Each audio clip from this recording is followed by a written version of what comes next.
Hi, girlfriends, and welcome back to Girlfriend2Girlfriend. I'm Jabbour, and I'm thrilled to be with you this evening. As you can see, I'm sitting in my dining room, which has a red background. I thought I would do this in honor of Valentine's Day. Before we get started on tonight's episode, which is going to be just so interesting for all of us, I wanted to give you an update on a couple of items that I've been using from past episodes. So, if you remember, Susan had recommended when we did the hair episode to use some Kenra products. And this is the number 26 finishing spray. And since I've been rocking the curls, this spray has just changed my life because I have very straight hair. And when it curls, it usually falls so quickly. And now this finishing spray has really just, what can I say, changed my life in the morning. So totally recommend it. Thank you, Susan. And can you all see this? I don't know if it's too glary.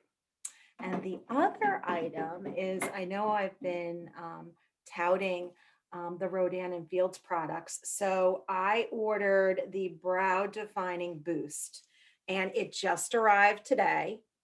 So I am going to start using this tonight. And by next Tuesday, when we go live on Girlfriend2Girlfriend, hopefully I'll have some great photos to share with you, some before and afters. So this evening, I am just really humbled to welcome Elizabeth Weitzman to Girlfriend2Girlfriend. She is an author, a mother, a wife, and a daughter. She has worked in, hi there, Elizabeth. Hi there. She has worked for the New York Daily News and has authored over 30 books. And she currently has written this amazing book called Renegade Women in Film and TV. So welcome, girlfriend. Oh, thank you so much. Welcome to Girlfriend2Girlfriend. And like I was just saying to you in the green room before we were um, abruptly taken down by Jenna so she could get everything set up. The artistry in the book, it's just gorgeous. So if everybody could just see here, I mean, the artist is just amazing. And this wonderful depiction of Lucille Ball, who's one of my favorite actresses in the whole world. I think that when you just look at her, you want to smile. But it's really just beautiful. And it's such a nice hardcover book, which it's important to me. I like hardcover Aw. books. Well, we wanted it to be a gift book. We wanted it to be a gift for yourself, a gift for other people, just something that you would really be happy to hold, you know? And it's a happy looking book, Elizabeth, which is really cool. So before we get started and I start to peel back the onion on the book, let's talk a little bit about you. So you started out in journalism. You were at Interview Magazine. You worked for the New York Daily News, and I suppose is that where you got your interest peaked in film and television? You were their film critic, correct? I actually, before I got to the news, I was the film critic for Marie Claire. Oh. And then for Harper's Bazaar, I actually started Interview Magazine, and then I went to Marie Claire and then Harper's Bazaar. And then my editor from Marie Claire went to the Daily News and she said, "We happen to need a film critic. Our slot is open. Are you interested?" And I said, "Absolutely." And then I That's like yep. That's incredible. So walk me through this. So, the New York Daily News is a pretty big publication, especially at the time, when you were there. So kudos to you. Thank Wh- you. What was that like? Oh, I mean, you're a woman in, the newspaper industry, fast paced. it was great. You know, the editor who had brought me over, who was really a mentor for me, she was amazing. They had lots of women at the top, top editor positions and amazing supportive guys as well. So, I mean, I was very lucky. I had no issues or complaints in that regard. It was a shame that there weren't more female film critics at the Mhm. time or more movies made by women, but that's all changed. So that's awesome news. Absolutely. And I think that's where, what I was thinking was that when you were there at the time, all the other film critics around the country were pretty male dominated. I mean, so you were breaking a glass ceiling all on your own. Yeah, thank you. I Think mean, about that. there have always been great female film critics as well, like Pauline Kael. Yes, of course. But Yes. you're right that absolutely women have been in the minority historically, as in so many other fields. It's always so fascinating to me because I always take a note when I'm watching a film, like who directed this? Yeah. Who is in charge? And I think you're right. We are seeing so many more women in important positions behind the camera, on the floor, around the scenes. It's just amazing. Um, so do I dare ask what was the inspiration for your book? Sure. It was all those amazing It women. was everything. I know. Yeah, of course. Yeah, but you know what? So here's the thing. So we have been talking a lot recently, and sort of the cultural dialogue about how women have been underrepresented in Hollywood. But the truth is that that's only part of the story. We all learn history from this incredibly limited perspective, in which a few high-profile women are included as though they're the exception to the rule, right? We learn about science or politics or art, and it's like, oh, also, here were a couple of really brilliant women who did great stuff too. So we come away with the impression that it takes a really, really rare and special woman to break through in fields that are packed with capable and talented men. But that story, the one that we are all told, not to put too fine a point on it, is a lie. The truth is, there have always been diverse voices in every field. But what happens is that these pioneers are very often pushed onto this parallel track, this shadow track. And as a result, they and their essential work are often lost, but how can we learn from them, or be inspired by them, or build on their work if we don't even know they existed? So I just really wanted to pull some of those stories out of the shadows and give some of those incredible women their voices back. I, I I'm just stunned at the amount of women that I knew. That was very surprising to me. And I was equally as stunned when I learned that you probably have 300 more women you could write about. Oh my God, 1,000 easily. Is there anyone, right now that you're saying, you need to start book number two, like volume two? Are you ready to go? Believe me, I'm ready to go. In fact, the book started, it was originally going to be 100 women in film. Okay. And then for space, my editor said, well, you can have 50 women. And so I was like, oh, it was heartbreaking to have to cut those 50. And then we decided to change it to half women in movies and half women in TV. So I wound up losing 75 of my original 100 women. And oh, it was so hard. But I will say, because there's always a way, right, Allie? So always, girlfriend. always a way, like that. Exactly. That's what we learned from you. So I begged my editor for a little more space. And I don't know if you can even see this, but like still more. Yes, I did. Because I just couldn't give up. I could not let it go with just the 50. And as you read the book, you'll see too, whenever you see a woman's name that's sort of in there as part of the story, you'll know that woman was probably also on the original list, because I wanted to try and get as many of these amazing women in somehow as possible. I feel like this would be a terrific movie. Yeah. I'm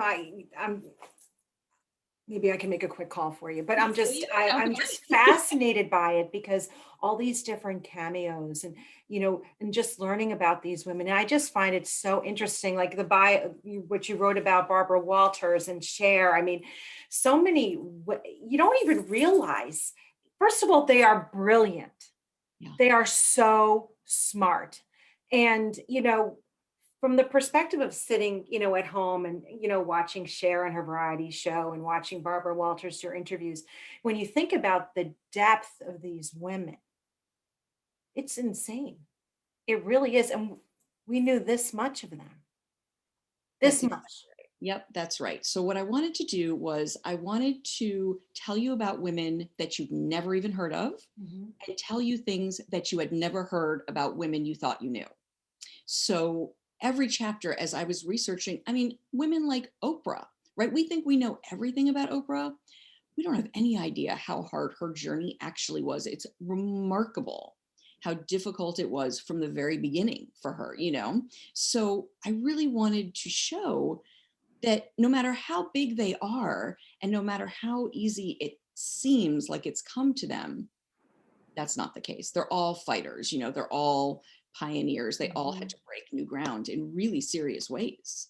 I like to always say that perception is not reality, Yeah, that's right. right? Perfect It's for Hollywood, right? it's the truth. I mean, blood, sweat, and tears, Yep. and by the time you get there and you get to that moment, it's like, I'm exhausted already, right? It's been forever. Um, so would you say that Oprah Winfrey was the most interesting woman that you've met? Or, who is that actually tell me one for film and tell me one for television. Oh, that's interesting. That's really interesting. Okay. Well, it was such a joy to get to interview. I have to say, how can I choose? But it was such a joy to get to interview Amy Poehler. You know, what was Ah, interesting, I think, yes. is that we expect our icons, I think, to be a certain way, right? It's like you say, perception and reality. So I was expecting Amy to be super funny and all her answers to be very humorous. And she was actually really, really serious about the subjects that we discussed. Whereas I thought that Rita Moreno and Sigourney Weaver would be extremely imposing and intimidating. And they were so funny and so down to earth. Um, but I will say, I mean, I guess if I had to say Rita Moreno has been film and TV, so I could cheat it that way. That's true. But I will say the conversation that I think about the most for sure is my conversation with Barbara Streisand. First of all, I Do was tell. You gotta spill the tea. You've got to spill the tea. I mean, the fact that she even said yes to me was like already, I couldn't believe it. Right. And that tells you something about her. She feels very passionately about the subject of women helping women. Yes. Perfect, of course, for our talk today, as did everyone that I interviewed. But she said something that I think about constantly. She talked a lot about language, and she's somebody that is still so often referred to as a diva or a perfectionist, right? Often she's referred to as difficult. She has this reputation. And she said, you know, the same behavior that in men is considered assertive or commanding is automatically reframed as aggressive or controlling in women. And she has experienced that her entire life. You know, at no point was she at all difficult with me. She was definitely perfectionistic, but not at all difficult. You know, this is how you get to be where she is. This is how anybody would get to be where they are. And I think about that a lot because we still see that double standard constantly, right? The difference between assertive and aggressive, committed and controlling. It's the same behavior, it's just in different people. So true. And the word powerhouse also. It's like, is that good? Right. Is that okay? Like, do I want to be associated with that? But when you think about Barbara Streisand, Yeah. movies that she's directed and roles that she's played and directed and been in the movie at the same time. It's How do you do that? it's unbelievable. You know, so she told me that she spent 16 years getting Yentl made because Mm. no one in Hollywood thought that any woman could handle writing, directing, producing, and starring in her own film. And we're talking, she was at the time probably the biggest superstar on the planet And young. and young, and still they felt like, nope, you can't do it. You're a lady, you know? And then, you know, the movie comes out, it's this massive smash. Movie's nominated for Oscars, not the director, right? You know, they resented the fact that she tried to push down the gates, they reinforced them, and she kept pushing. So it took 10 more years before she'd even get nominated for an Oscar. And that shows you what she's gone through. The amount of sexism that she's experienced was stunning for me to discover. And that's been the case for a lot of people. I just think about her journey. I mean, 16 years. Right? I know. 16. That's crazy. And that movie still resonates. Oh, so here's what's so amazing about that movie that I don't know how I never thought about this. It's a movie about a woman who has to become a man to achieve her goal by this woman who, every man said, no, you cannot do this. It's kind of amazing. I would assume that that is probably her most proud moment is getting her voice out, getting her dream, across to all of us. I know Because it's that sure. that's a passion, right? And she continued with it. That's huge. It is Not huge. many people would beat that drum for 16 years. It's true. It's true. But you know what I think really makes her the trailblazer that she is, like what makes certain people stand out is the fact that she never rested on her laurels. She's still beating the drum for other women now. She pointed out to me, and this is actually incredible. She pointed out to me that she is the only woman to ever have won a Best Director Golden Globe. And that was in 1984. Still, right? Is that Wow. shocking or what? The Yes. only woman. But I will say the good news, and this is amazing news, is that they just announced the Golden Globe nominations, and 3 of the 5 nominees are women. Yes. How about that? And who are they? Do you remember? Yeah, sure. So Emerald Fennell, who Okay, for she directed Promising Young Woman. okay, You guys okay. might actually know her because she also plays Camilla on The Crown, I love her. right? I She's love great, Camilla on the Crown. right? So that's Oh my Camilla good. on The Crown. You may Go see her on girl. the Golden Globes. Okay. Exactly. Multi-talented. Yes. Yes. Wow. And Regina King for One Night in Miami, another amazing movie that I highly recommend. And Chloe Zhao for Nomadland, which is an absolutely extraordinary film. And I actually think it might win Best Picture at the Oscars this year. Oh, I highly recommend I need to all watch of those that. films. Yes, all of them. I definitely recommend for everyone. They're great. So I want to understand what it's like being in your house. Is it popcorn and movies every night? So what is it like sitting in the room with you? I mean, it must be amazing. I'm coming over. Oh my God, please come on over. We're all I'm set coming up. over. We've got popcorn.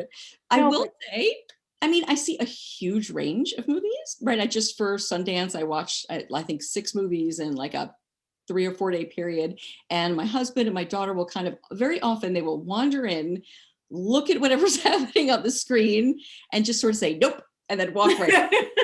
So sometimes there's great movies, and sometimes I had to watch a movie for Sundance it was a documentary about this couple in a threesome. My daughter wandered in, she looked at it, she was like, okay, I'll see you later. How old is your daughter? She's 13. Yeah, that was a lot. She didn't say anything bad, but Right. so there is a lot of that, but then there's also like a lot of, ooh, we get to see this Pixar movie first, and that's always fun. It's also nice to get her perspective on movies like that. Oh, I would imagine. So now that we've been stuck in this age of COVID and we're all watching and everything on our, home technology, what's the biggest difference for you? Now, are you missing the theater experience?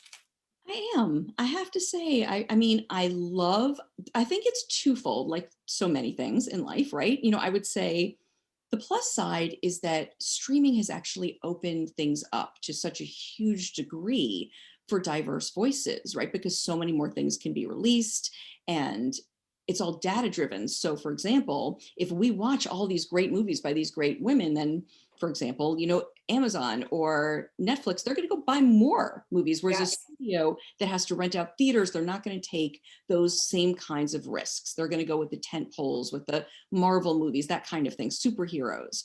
So we definitely have a much wider range, which is awesome for streaming. But I do miss the movie theater experience. Do you? Oh, 100%. I can't even, I'm like very sad about it, but I agree with you. So I just finished watching Bridgerton. Oh, yeah, me too. Yeah. And I feel like the choices are so vast, and I find myself watching programming that I never would have. Yep, totally. And I'm taking risks and I'm, sticking with it. And I mean, Bridgerton was a huge surprise. Shondaland, Totally. She is something else. I Yes. mean, She's a great example, actually, of the way that pioneers, that trailblazers changed the landscape, right? She said, I want our world in these shows to look like our world in real life. And when you think about that now, it seems absolutely insane that there was ever a time when it didn't, I right? agree with you. That for us. We always need somebody to say, we have to stop doing it this way. And we have to start doing it this way. We always need someone because, people stick with what they know. So you need the pioneers to say, actually, there is a much better way. There's an essential way that we're not doing it. And she did that. And now nobody thinks twice about it. In fact, it would be strange if you didn't see diversity on TV the same way that you do in real life, right? We need more diversity, and I have to say it at the very first moment when I was like, wait, what's going on here? I'm like, oh my god, this is so cool, but where are their masks? I'm like, Right. where's everybody's mask? How are they not wearing a mask? I think that's like the craziest part right now, but I agree with you. And we're looking differently at history, we're looking different at each other, and now more than ever, just to go back to something that we were talking about earlier, women supporting women and in a positive way. There's so much hate out there. And I always say, I started the Girlfriends Club to lend support. It's about paying it forward one girlfriend at a time. And I think about all the knowledge and wisdom that you have and all the light that you have just shed just on your piece of the world and your energy and what you exude and how much you love what you do. That's what I challenge all of my friends to do. Look at your passion for what you do. And whatever that is, embrace it because you're only you and you're your best champion. And I applaud you, for sticking with your craft. And I mean, this book is just so, so amazing. And I mean, so you wrote here, the very first woman, and I don't even know how to say her last name. Alice Guy Blaché. Yeah, Guy Blaché. 1873. Yep. Who did you research? Like, is there anybody around still that knew her? Okay. So you know what? This is an amazing story. Okay, I Actually, want to hear it because okay. that's so cool. It's so amazing. 1873. Unbelievable, right? I mean, absolutely incredible. She is the mother of cinema. I mean, the truth, Yes. we should know her name the way that we know Alfred Hitchcock's name, for example. Mhm. It's crazy that we don't. And I'll tell you why we don't. It's because it's because of gatekeeping, basically, which is the idea that, other people get to decide, who succeeds and who doesn't, and how far up the ladder you get to go. I mean, we've all run into gatekeepers in our Oh. lives. And every one of You us. think? Like, exactly. We know what that feels like.